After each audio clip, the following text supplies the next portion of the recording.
best, if not the best, tank ever produced in World War II. In various sources, there's a lot of contention about the width of the tank as well as the length of the tank.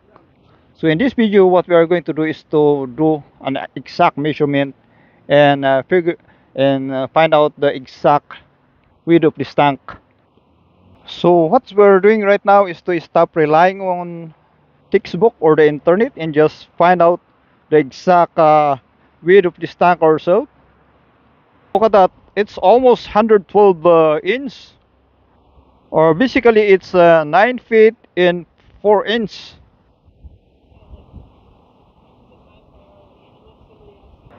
There you go. So basically this tank has a width of about 9 feet and 4 inch. The next thing we are going to do is to measure the exact length. So basically up to here, it's about 16 feet. Up to here, it's about 16 feet. We reach the limit of our tape measure. We'll just measure from here up to this point.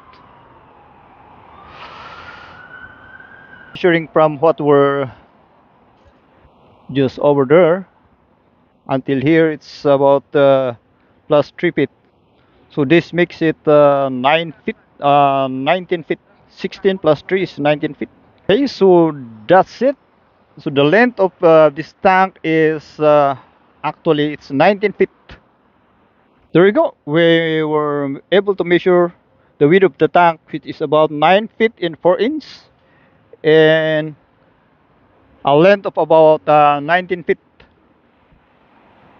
So with this meter, we were able to probe the exact length and width of this tank.